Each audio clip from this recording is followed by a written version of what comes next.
নমস্কার বন্ধুরা, আজ আবার চলে এসেছি একটা দারুণ স্বাদের ডেজার্টের রেসিপি আপনাদের সঙ্গে শেয়ার করতে।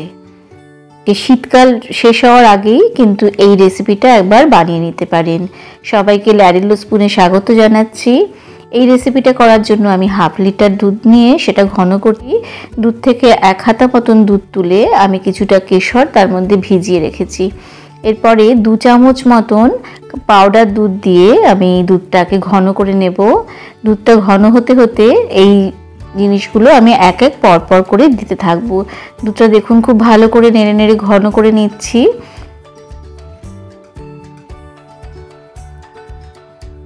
পাউডার দুধটা ভালো করে মেশানো হয়ে গেছে। এরপরে দিয়ে দিচ্ছি দুধে ভেজানো কেশর, সেটা দিয়েও খুব ভালো করে মিশিয়ে দিতে হবে। এটা একটাই কাজ এটার, এখন এটাকে ঘন করে আমি একটা ক্ষীর তৈরি করে নেব।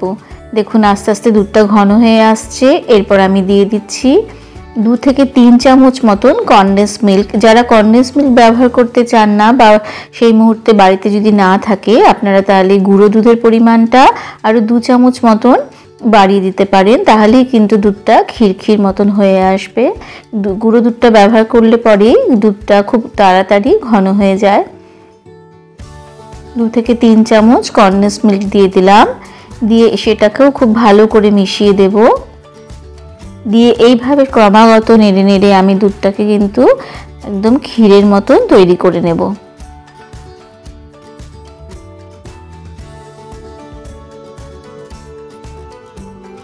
দিয়ে দিচ্ছি গুঁড়ো করে রাখা এলাচটাও, দিয়ে সেটাও ভালো করে মিশিয়ে দেব। এবং কড়ার পাশের থেকে আমি সমস্ত যে সরগুলো তৈরি হচ্ছে সেটাও দুধের মধ্যে নামিয়ে নিচ্ছি।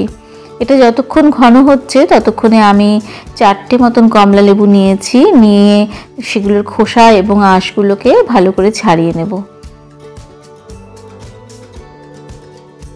এই সময়ে কমলা লেবু কিন্তু ভীষণই মিষ্টি, এবং এগুলো দার্জিলিংয়ের কমলা লেবু, যেগুলো কিন্তু টক খুব কম হয়, বেশিরভাগ ক্ষেত্রেই খুব মিষ্টি হয়। 4টে কমলা লেবু ছাড়ানো হয়ে গেছে, ততক্ষণে কিন্তু আমার দুধটাও ঘন হয়ে এসেছে। আর 2টো কমলা লেবুর আমি রস বানিয়ে নেব। দেখুন দুধটা আমার ঘন হয়ে গেছে, একদম ক্ষীর মতন তৈরি হয়ে গেছে।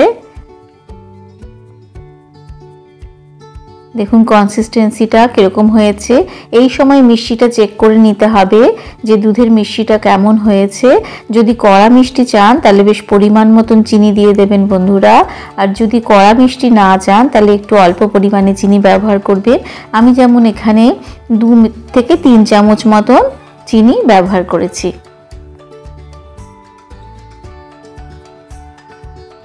চিনিটা গলে গেছে। এরপরে আমি দেখুন কেমন হয়েছে ক্ষীরটা, খুবই সুন্দর একটা ক্ষীর তৈরি হয়ে গেছে। এবার ক্ষীরটা আমি ঢাকা না দিয়ে খুলে রেখে ঠান্ডা করে নিচ্ছি। ততক্ষণে আমি বাকি কাজটা করে নিচ্ছি, সেটা হলো বাকি 2টো কমলা লেবুকে আমি কি করব, আঁশটা মানে খোসাটা ছাড়িয়ে দানাটা ফেলে দেব। কিছুটা আপনাদের দেখাচ্ছি যে পাল্পটাও বের করে নিতে পারেন, তা নয়তো কমলা লেবুগুলোকে ছোট ছোট করে কেটে নিতে পারেন। দেখুন এইভাবে দানাটাকে আমি ফেলে দিচ্ছি। দানাটা কিন্তু অবশ্যই ফেলতে হবে, এবং যদি পাল্পটা ব্যবহার করতে চান তাহলে এইভাবে গায়ের খোসাটাকেও ফেলে দিতে হবে, দিয়ে শুধুমাত্র ভেতরে দানাগুলোকে বের করে নিতে হবে।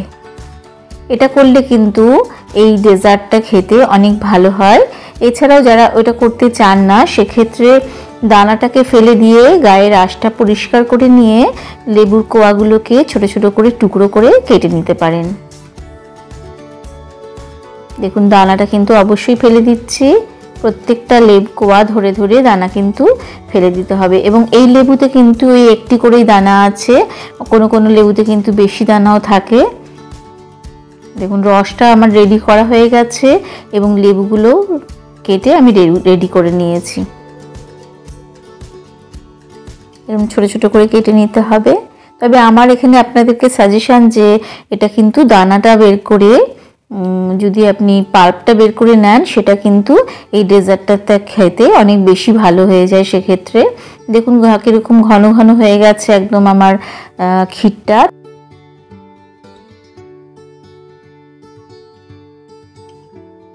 তার মধ্যে আমি খুব অল্প পরিমাণে 1 চামচ মতন করে দিয়ে খুব ভালো করে মিশিয়ে দেব।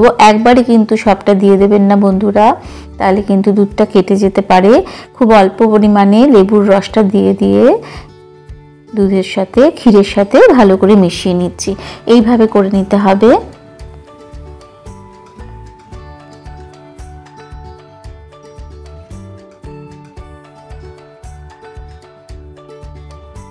দারুণ স্বাদের একটা ডেজার্ট এটা বন্ধুরা। খুব অল্প উপকরণে বাড়িতে থাকা জিনিস দিয়ে কিন্তু এই রকম একটা রাজকীয় স্বাদের আপনি একটা ডেজার্ট তৈরি করে নিতে পারেন।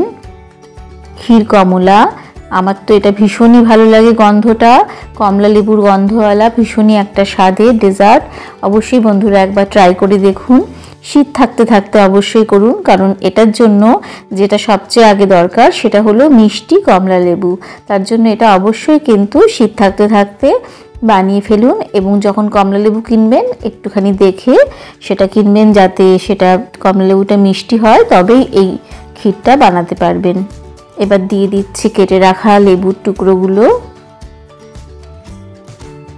দিয়ে এটা আমি ভালো করে মিশিয়ে নিয়ে ফ্রিজে রেখে ঠান্ডা করে আমি এটাকে পরিবেশন করব। আশা করি আপনাদের ভালো লেগেছে বন্ধুরা। যদি ভালো লাগে তবে চ্যানেলটাকে সাবস্ক্রাইব করার জন্য আপনাদের কাছে একটা অনুরোধ রাখছি, এবং লাইক ও কমেন্টসও আপনাদের কাছে আশা করছি। দেখুন কেমন দেখতে হয়েছে, খেতে কিন্তু অসম্ভব সুন্দর। আশা করছি আপনাদের সঙ্গে আবার দেখা হবে নতুন কোনো রেসিপিতে।